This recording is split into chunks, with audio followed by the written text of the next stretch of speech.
Network.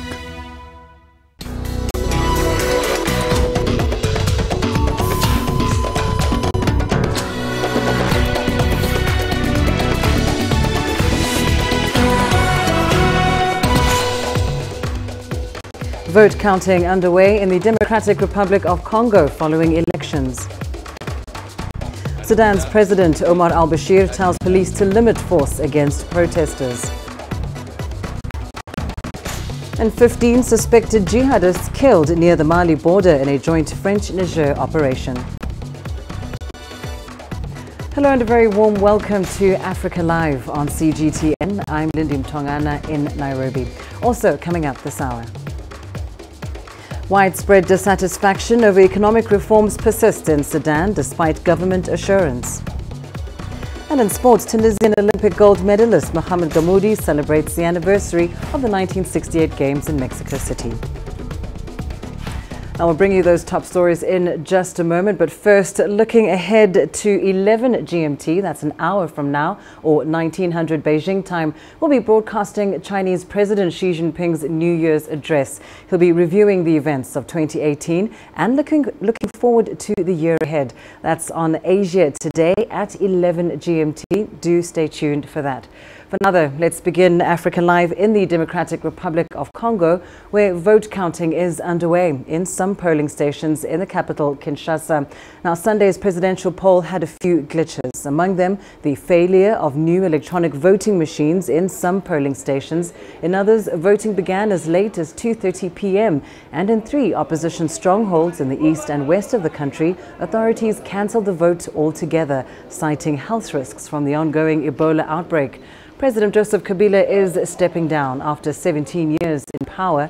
The electoral body says it will announce the presidential results on the 15th of January, but the opposition coalition is concerned that the voting irregularities will affect the credibility of the poll. All these irregularities will assuredly have a negative impact on the electoral process, from which the opposition coalition will draw the consequences when the time comes. Meanwhile, a church group working as election observers in the DRC has reported the series of delays, but they've also praised the nation for holding a historic poll that is expected to bring the country's first peaceful transfer of power since independence in 1960. It's still an honor if a country can get out of it without the help of the international community. Well, let's bring you more now on the DRC's historic elections. I'm joined from the capital, Kinshasa, by CGTN's Leon Senyange. Leon, of course, already rather disturbing to hear about irregularities, but perhaps even more worrying are reports that a police officer and an electoral official have been killed. It said this happened on Sunday in eastern South Kivu province. What more can you tell us?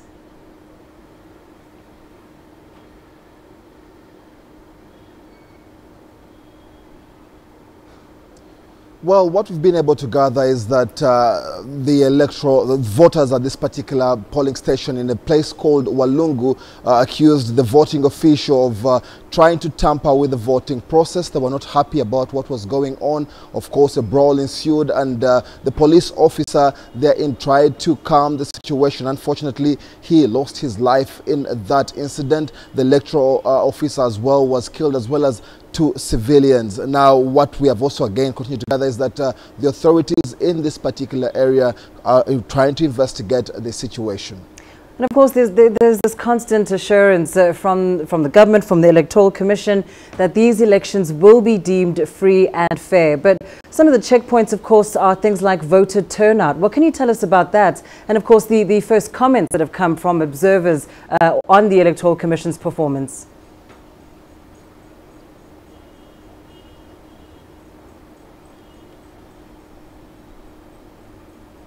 Well, no particular specifics have come through from the electoral body on how many people actually went out to vote. But like we have been following this up, about 40 million Congolese were expected to go to the polls on Sunday. I believe that number may not have been particularly achieved. One, because in 3 major towns, the elections themselves had to be postponed until March. So about 1.2 million people were not going to take part in the voting. But even still, in the other parts of the country, the challenges, the logistical challenges, challenges were a limitation for many in going to the polls and actually casting their vote. Several couldn't find their voting polling stations. Several couldn't find their names on the voting list. Even still, those that were able to queue up and make it finally to the voting areas had challenges with the voting machines. So there's been quite a lot that has limited several people, and these are some of the concerns that the observers actually highlighted. And many think that regardless of whether the situation or the voting in itself took place, many missed out, and that should never have happened. And of course, so we understand that it's still about 2 weeks before we finally have an official and final result. But Leon, just talk us through the process and where we are at this stage. We understand that vote counting has indeed begun in some parts of the country.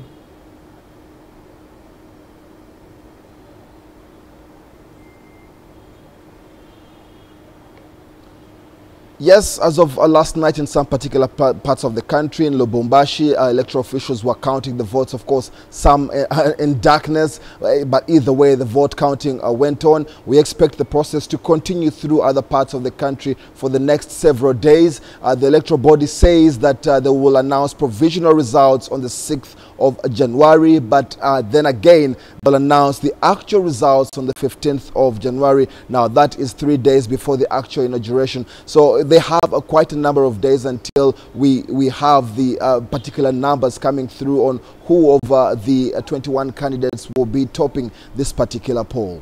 Well, Leon, thank you so much for following the story closely for us on the ground in Kinshasa. Now, despite the glitches, millions of Congolese overcame numerous challenges, including bad weather, to cast their vote in the landmark polls. Here's Leon Senyange once more with more on that. Congolese have voted to elect a new president and legislators. 21 candidates are contesting this year's presidential election.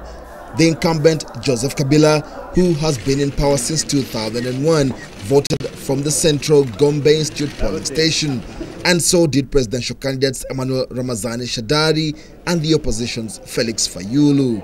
I have just voted and I am now satisfied because today is the result of the electoral process we started several years ago.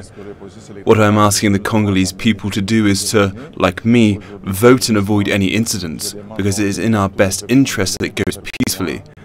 I think victory is on my side and that tonight I will be president. We are voting for the end of Mr. Kabila. We are voting for the end of misery for the Congolese people. We are voting for the end of what we have known so far, the end of Congo being an international disgrace. So today we think the results will be in line with how the Congolese people have acted. Voters in the capital only managed to turn out after an early morning downpour. The delays in polling stations in other areas left many frustrated. This polling station on the outskirts of Kinshasa has been expecting more than 5,000 people to vote here. But with the congestion, it is hard to get through, let alone for one to find their name on the voting list. My card shows that I am supposed to vote from here, but I was told to go to the next station. My name is not here, not even at the other station. Nanga, what is this you are doing to us? Despite the organizational challenges, some were fortunate enough to vote. I cannot believe this. I have voted. I am happy to have voted. All has gone well for me. I had no trouble. The machine worked well. The electoral body says it will announce the presidential results on January the 15th. The vote for many Congolese is a significant step. They hope it will be the first time the country has a peaceful transfer of power since independence. Leon Senyange, CGTN, Kinshasa, Democratic Republic of Congo. And let's turn to Sudan now, where the country's president, Omar al-Bashir, has called on security forces in the country to exercise restraint against protesters. This as the UN called for a probe into the violent protests, which have left at least 19 people dead. Now, the protests in Sudan were triggered by fuel shortages and a spike in food prices that saw the cost of bread double over the past year. It is the duty of the state to maintain security without abuse and to implement internal security principles using the least possible force. The purpose is not to kill the people, but the ultimate goal is to maintain the security and stability for the citizens. Now, the protests, which started on December 19th, have been taking place primarily in the capital Khartoum, as well as in towns like Atbara, Port Sudan and Madani over the past week. The demonstrations coincide with worsening economic woes that saw a currency devaluation as well as fuel shortages. Many of the protesters involved have been women as well as teenagers and students. We have made it difficult, but thankfully, living conditions are very difficult. Needs and expensive bagels are also becoming expensive. We have lined up in queues since the time of dawn to get bread. Bread is not available, and where it is available, it is very expensive. The children were at home for vacation and it was difficult to give them breakfast and lunch. The children need many things. I cannot meet their needs because it is very difficult. Elsewhere, French and Niger troops have killed around 15 Islamist militants in a joint air and ground operation in southwest Niger. Now, France's armed forces, as well as the Defense Ministry, have said the air raid and ground assault took place near Tongo Tongo, a village close to the border with Mali, north of Niamey. During the operation, the force recovered 20 motorbikes and a stash of weapons, including several machine guns. Now, back in October 2017, militants killed 4 U.S. soldiers and 4 local soldiers in an ambush on their joint patrol in the area. Islamist militants in Niger are part of a regional insurgency in the sparsely populated deserts of West Africa's Sahel. Well, let's bring you more on this now. Rather, let's first go to northeast Nigeria, where hundreds of people in the country have fled a town targeted by militants linked with the Islamic State. They've sought refuge in the capital of Borno State.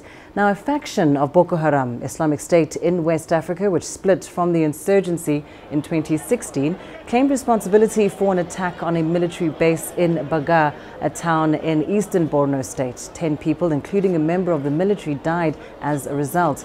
Now, Islamist militants and Nigerian troops have been fighting around the fishing town, which is in Lake Chad. Insurgents have stepped up attacks in the run-up to a presidential election next year, in which security is a key issue.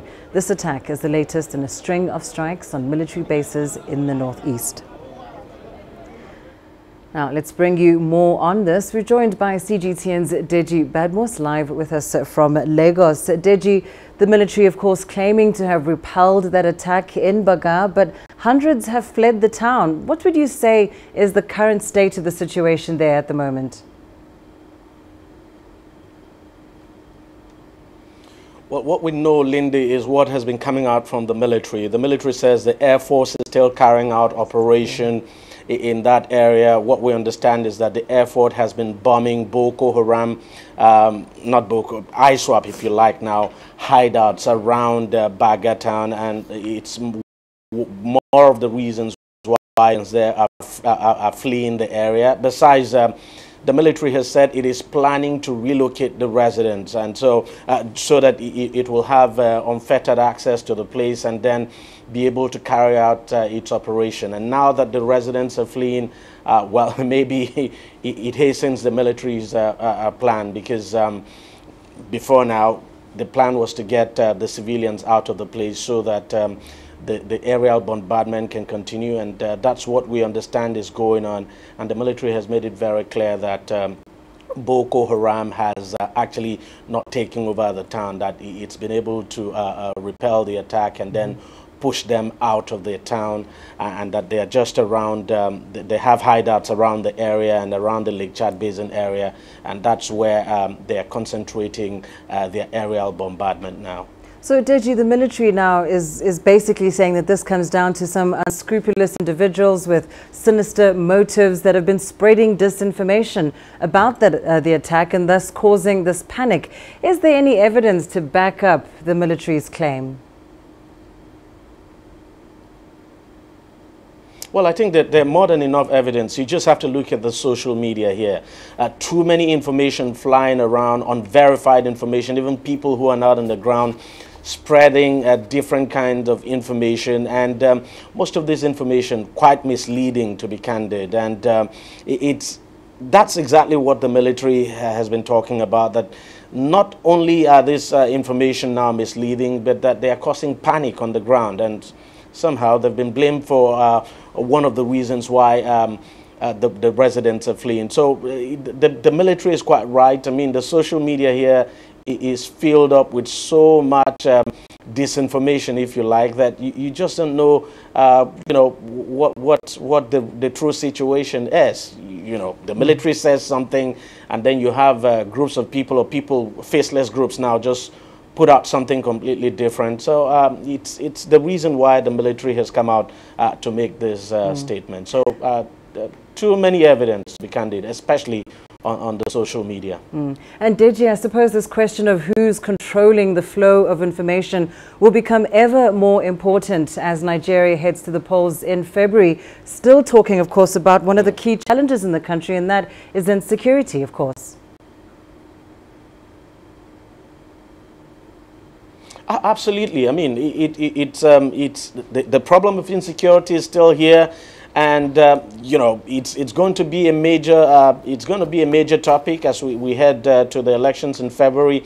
Campaigns are already in top gear, and in fact, it's one of the hotly debated topic as we speak. It's a major campaign topic. The opposition is using that against the government. Of course, the government trying to defend its position. But the fact is that, look, even after the 2019 election, I think we're still going to have Boko Haram around.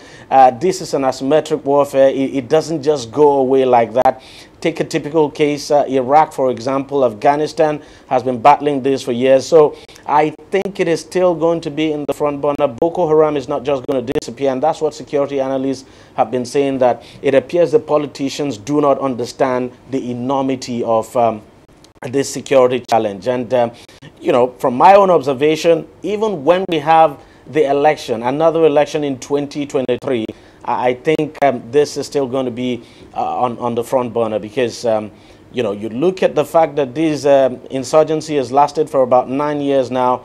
There's every likelihood that it's going to drag on for quite a while before, you know, we eventually overcome this. Indeed, it's quite, it's seeped itself deeply into the life of many Nigerians. Thank you so much, Deji Badmus, joining us there from Lagos. Let's now take a short break. Here's what's still ahead on the program. A youth conference in Somalia focuses on youth participation in politics. And an arts exhibition in Nigeria shines the spotlight on the ongoing feud between farmers and herders.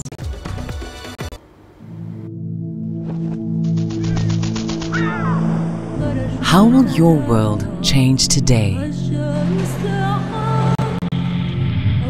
What happens here?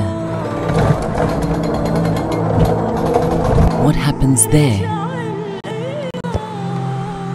Or what you make happen for yourself? If it matters to you, it matters to us too. Your stories are the stories that need to be told. Africa Live. Find your voice.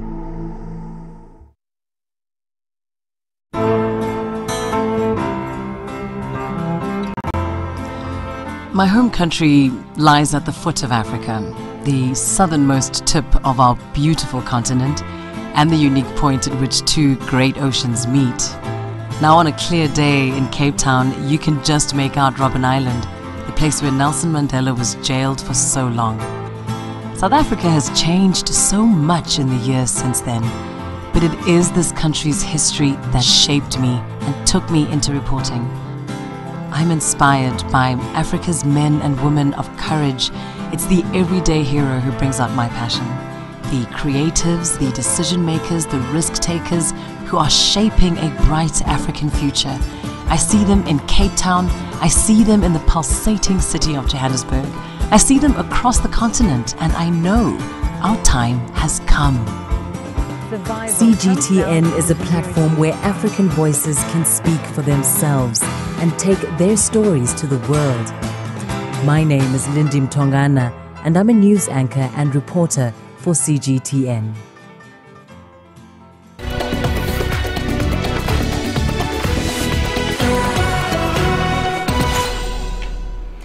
welcome back. Let's start in Tunisia, where authorities are set to launch a new security strategy that is aimed at securing 3 regions close to the border with Algeria. Now, the Interior Minister says ISIL militants remain a threat in these regions and that the security situation remains fragile. CGTN's Adnan Chouachi reports. Tunisian Interior Minister announced that an exceptional offensive strategy will soon be put in place for the governorates of Kasserine, El Kef and Jendouba. The 3 regions are close to the Algerian border, where ISIL and Al-Qaeda terrorists have made hideouts in the mountainous areas. This strategy will be based on anticipation, prevention and defence as an alternative to the current action plan. This strategy aims to offer the guarantees to access hiding places of terrorist groups in the border mountains to neutralise them. The minister also warned against the alarming security situation following a wave of protests in 3 cities across Tunisia. At least 20 people involved in nighttime clashes with policemen were arrested in Kasserine. I understand the right of citizens to a peaceful protest and rally, as long as this right is exercised in accordance with the law and not at night. The main role of the ministry is to protect the citizens and to ensure the attributes of security and stability in the country.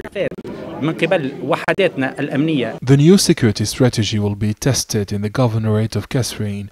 It will be later generalized in the regions of El Kef and Jendouba. It also involves stepping up the control of cities, entrances and exits, and supporting intelligence services. Kasserine border is 220 kilometers long. It is located between 6 mountains. The security situation is stable. Policemen, National Guards and the army are on high alert. Combating terrorism is a national priority. Authorities affirm that logistical and human resources will be reinforced and upgraded to ensure the achievement of objectives related to security and stability. According to the Interior Minister, all the arrangements were made at the security and operational level on the occasion of the New Year celebrations. The security deployment around hotel units and on border crossings with Algeria and Libya has been intensified in order to be able to intervene urgently and to prevent terrorist attacks. Adnan Chouachi, CGTN, Tunis.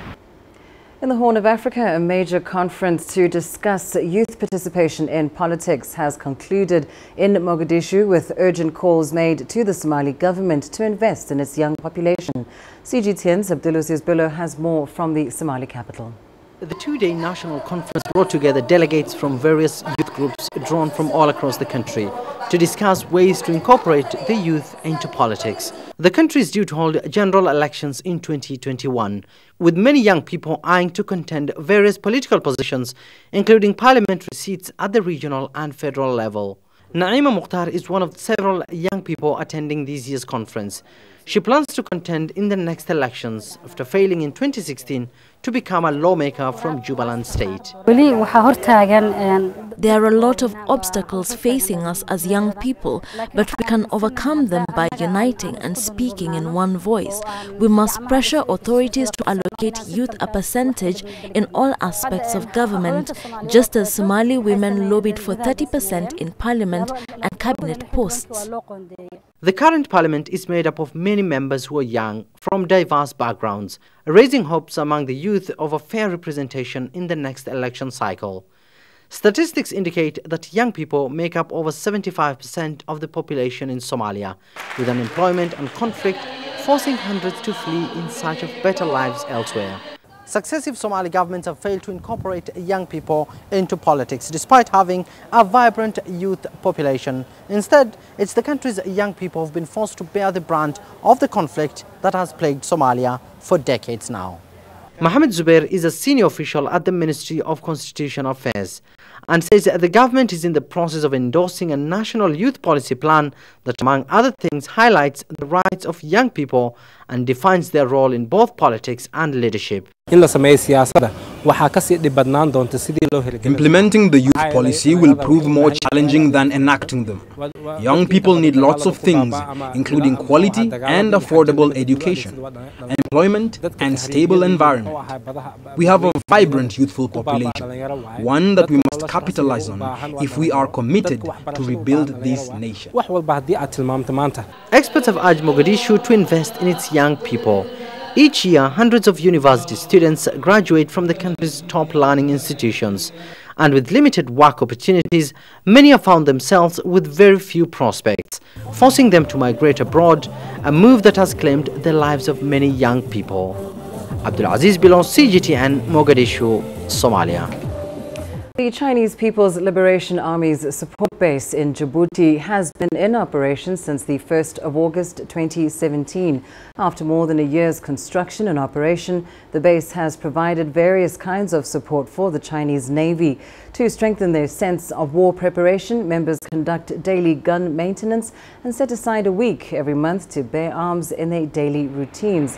Now, the base is equipped with various support facilities such as dormitories, hospitals, physical gyms, and is operated by medical logistical equipment maintenance and other support personnel. It's also provided a home for officers and sailors of the Chinese Navy escort fleets. We have always focused on effective fulfillment of our missions planned and conducted in line with the local environment of the base. Practical training, joint training, and joint medical rescue drills with the foreign troops stationed in Djibouti. We managed to complete the first ever landing and takeoff at the base airfield for helicopters of the escort fleets. I have participated in 4 escort missions and worked in escort duty for 827 days. My comrade in arms described me as a professional escort. At that time, I was eager to go on shore and to have some rest during the mission. Now, we have such a well-equipped support base. Chinese President Xi Jinping and his Russian counterpart Vladimir Putin have exchanged New Year's greetings. The Chinese leader extended his good wishes to President Putin and all Russians on behalf of his country. President Xi said the two nations will witness 70 years of diplomatic ties next year, and China is willing to work with Russia to further their relations and to carry out more mutually beneficial cooperation. For his part, President Putin wished Xi and the Chinese people good health, happiness, and every success. He also praised the comprehensive trust-based partnership and strategic interaction between the two countries, as well as their positive cooperation, which he said will continue in the new year. Now, South Korean President Moon Jae-in has expressed gratitude to the DPRK leader Kim Jong-un for sending a letter marking the end of 2018. In the letter, Kim calls for more peace talks in 2019 to advance discussions on the peace and prosperity of the Korean Peninsula. Kim also expressed regret that he couldn't make a planned year-end visit to Seoul. Moon said South Korea still welcomes Kim's possible trip to the country, and he's glad Kim renewed his commitment to make joint efforts towards denuclearization. Now, the United States withdrawal from the UN Scientific and Cultural Organization takes effect today. On October 12th of last year, the US announced plans to pull out of the group, citing financial concerns and what it called the organization's continuing anti-Israel bias. It's not the first time Washington has quit the group. The US pulled out of the organization in the 1980s over claims of mismanagement, later rejoining in 2003. But tensions have not dissipated since. In 2011, the US stopped paying annual dues in protest of the group's decision to admit Palestine as a full member. 2 years later, the US automatically lost its voting rights after missing a payment deadline. Well, let's take a short break. Your business news coming up next. Still ahead, widespread dissatisfaction over economic reforms persists in Sudan despite government assurance. And we examine Ethiopia's wins in 2018 and the knock-on effects for the country in the coming year. Africa is the nexus of enterprise, and global business will tell you why it matters. From the mega investment projects to multi-billion-dollar mergers and acquisitions. Africa today collects, just in terms of revenues from taxes alone, $545 billion a year. If you take 10% of that and you devote it to the energy sector, problem solved. All this on Global Business, weekdays at this time on CGTN. You don't find the stories of North Africa by sitting on the sidelines. You've got to get out, go there, and you'll find them. In the bazaars of Casablanca, among the crowds in Cairo, who come to visit Cairo, the ancient capital of Egypt. Along the waters of the Nile, along the sands of the Sahara. No one else will take you where we can in North Africa. No one else will show you what it's all about. CGTN, see the difference.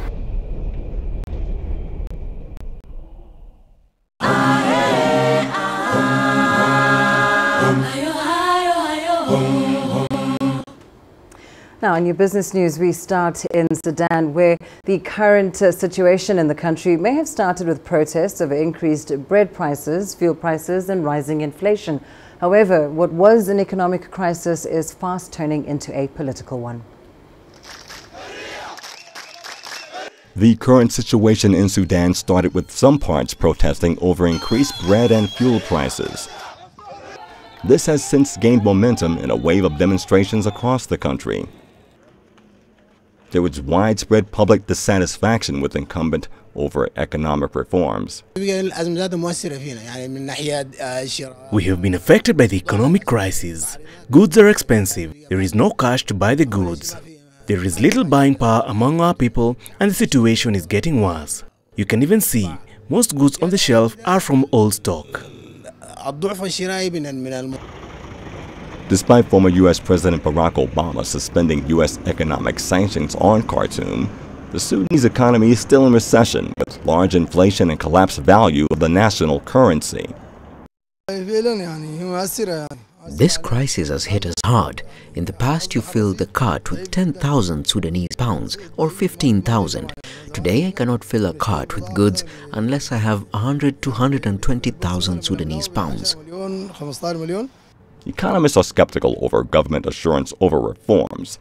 They say the government will not achieve what it's not been able to for the past 3 decades. The economic crisis is caused by the government policies. A failed economic policy has been implemented and repeated over and over for more than 15 or 20 years. The same vision and the same tools of application. Thousands of protesters have been taken to the streets for over a week now, demonstrating against the high cost of living. Brian Tucson, CGTN. Well, 2018 is the year the world watched as a new Ethiopia emerged from troubled times. It saw decades of famine and conflict replaced with widespread political and socio-economic reforms. Economic and political analysts agree that continued stability on the political front will propel the country's growth significantly. Uche Okoronkwo examines Ethiopia's wins in 2018 and the knock-on effects for the country in the coming year. Perhaps the biggest surprise of 2018 came in Ethiopia. Some economists are calling it the Abiy effect. Back in March, the appointment of new Prime Minister Abiy Ahmed pretty much upended the country's previous political, diplomatic and business systems, following a lifting of a state of emergency.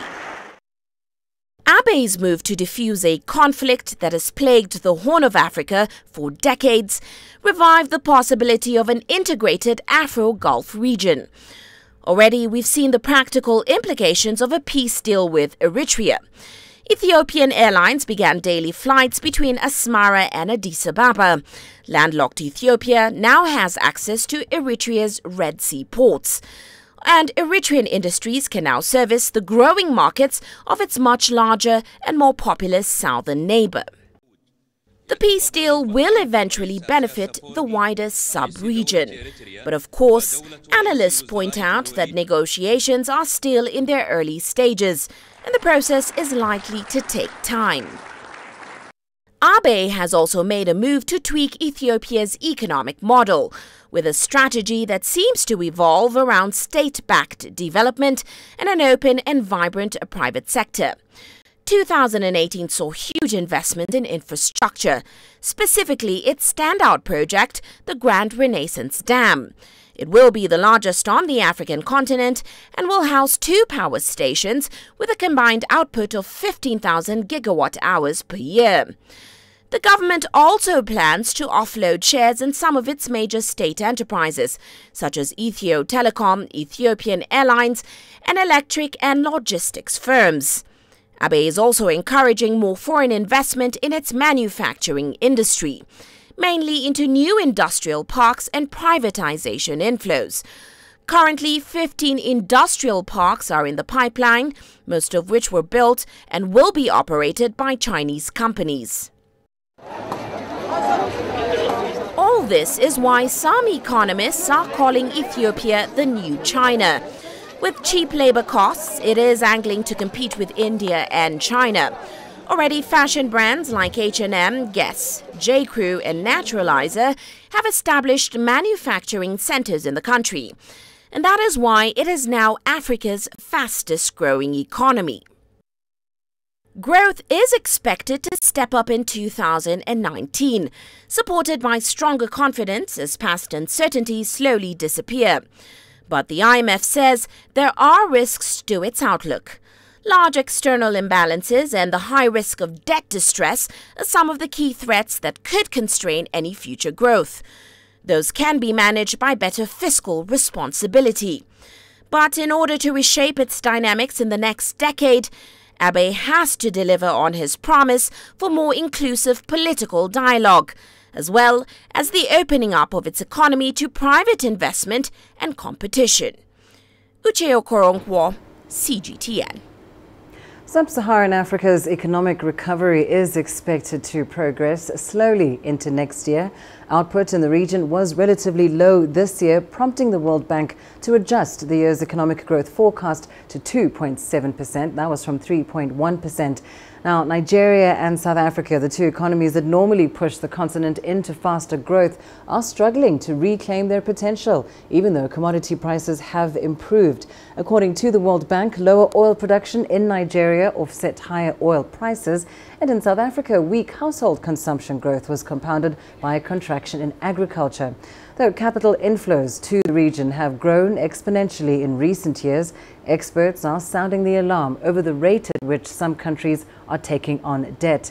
Now, the IMF reported this year that the liability inflows ballooned from $3 billion in 2000 to $60 billion in 2017. What we're concerned about is really the pace of increase rather than the level of debt on average. But what is worrisome is that in countries, particularly oil exporters, other natural commodity exporters, what we've seen is a pronounced increase in debt in the last couple of years. And there, of course, it reflects the big hit to their economies following the commodity price crash, the hit to revenue levels, the hit to their economies. So taxing people more before you address these leakages, which are through corruption, mismanagement, will not help, because they are still going to collect all the money. Then there'll be another headline. 3 months down the line, billions have disappeared. And on to Somalia now, where efforts are underway to rebuild cultural centers ruined by decades of conflict. CGTN's Abdulaziz Billo visited the National Theatre, once constructed by Chinese engineers, to gauge the progress made after deadly attacks rocked the theatre over the weekend. These government employees are taking part in a program known as Ishelqan, voluntary work to renovate and rebuild cultural landmarks destroyed by years of conflict. On weekdays, civil servants from various government ministries on a rotational basis take part in the exercise to rebuild the National Theatre that remained dark since the fall of the government 3 decades ago. A deadly attack over the weekend killed 20 people in Mogadishu. Intelligence sources say that the bombers' target was the National Theatre, with an aim to end the ongoing construction work. The program is a voluntary one being done by civil servants.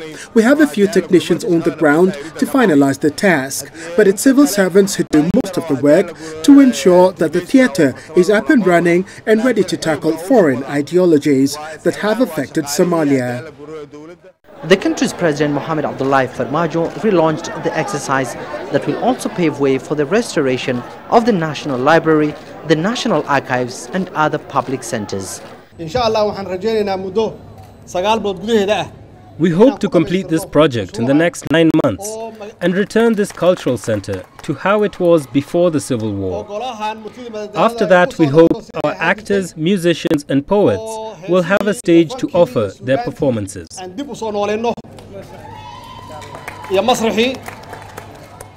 Chinese engineers constructed the theatre as a gift to Somalia and opened it in 1967. Since then, several music bands, actors and musicians have performed at the National Theatre. It also hosted heads of states from Haile Selassie of Ethiopia to Fidel Castro back in the days. For many musicians, the theatre provided a platform for upcoming actors and musicians to learn a thing or two about arts and music.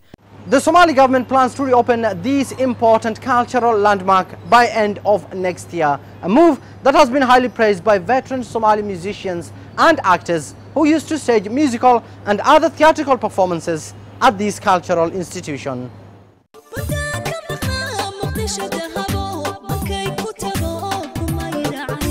With the absence of the National Theatre, local musicians use stadiums and other public spaces to stage concerts. And with a vibrant youth population, many young people have ventured into the entertainment sector as they compete for fans who are left speechless after each and every performance. Abdul Aziz Bilo, CGTN, Mogadishu, Somalia. Well, you are watching Africa Live. Here's what's still ahead on the program. Coming up, an art exhibition in Nigeria shines the spotlight on the ongoing feud between farmers and herders. Join us for Global Business and see Africa through our eyes. The greatest journeys, the greatest sights, the greatest adventures. Here in Panater, this weir allows the locals to walk on water. We're far more than just TV news.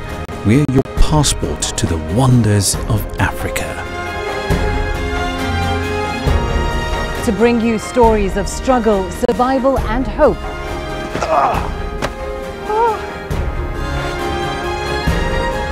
So let's explore.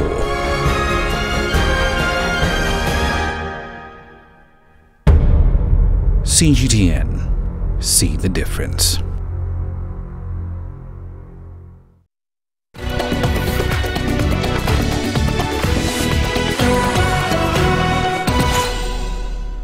Nigeria's contemporary artists are often influenced by the country's rich cultural diversity. In Jos Plateau State, an artist is using his exhibition to focus on the current feud between farmers and herders. Clashes have claimed thousands of lives in north-central Nigeria. CGTN's Samson Omale reports. Onoja Jacob has been painting since he was 11. He has spent a better part of his life in Jos, north-central Nigeria. This exhibition is about the city's unique landscape, which mirrors the devastating consequence of violence and internally displaced persons.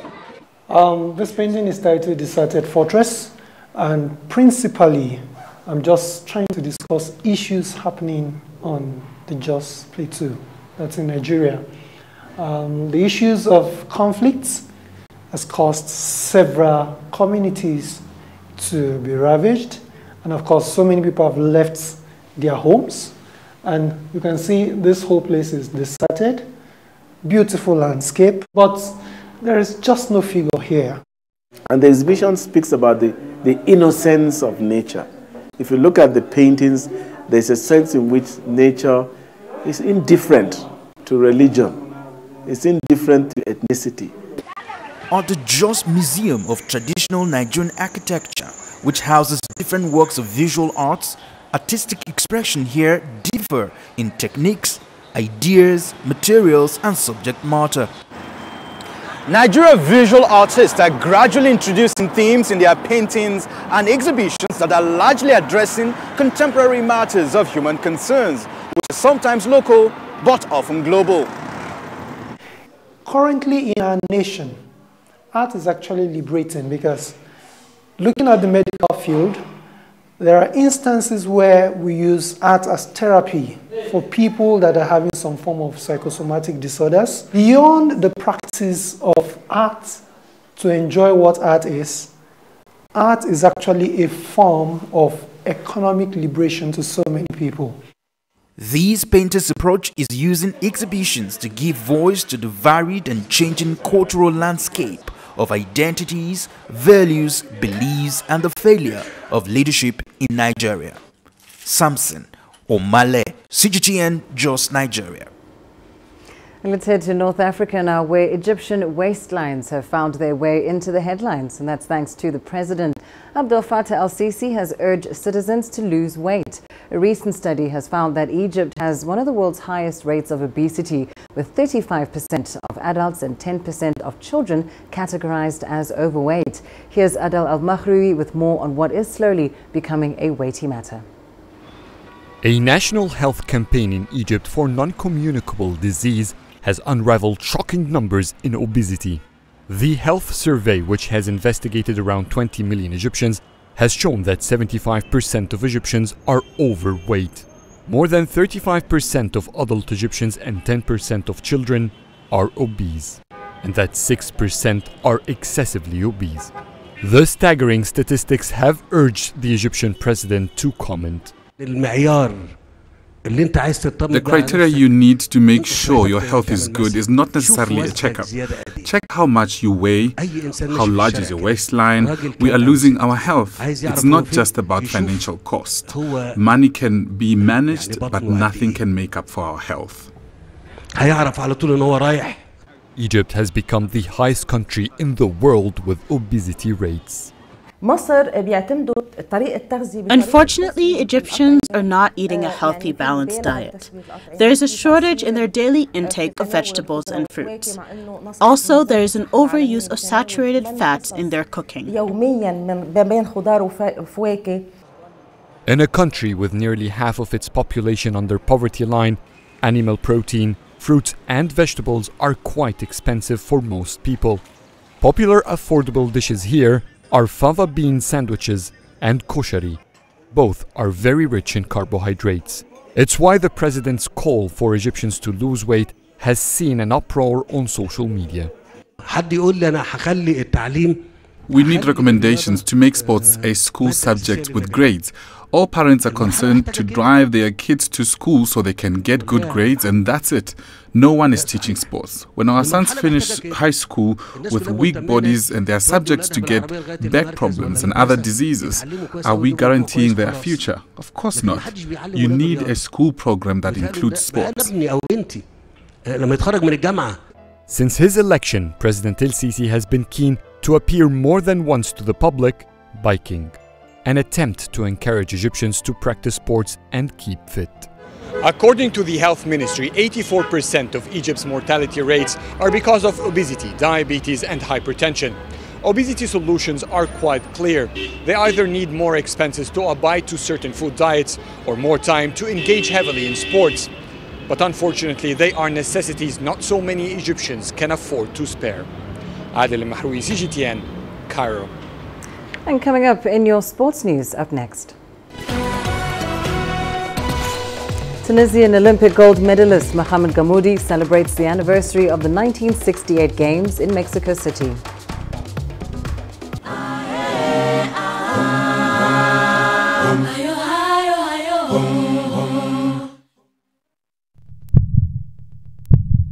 Africa, where champions are made, records are broken, legends are born.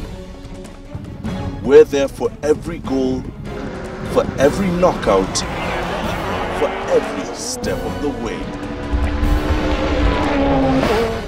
Match Point, only on CGTN.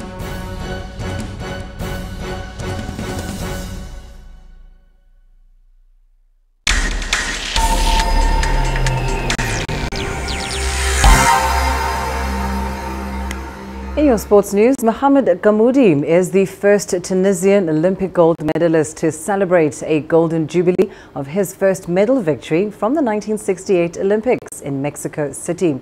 CGTN's Adnin Chouachi tells us more.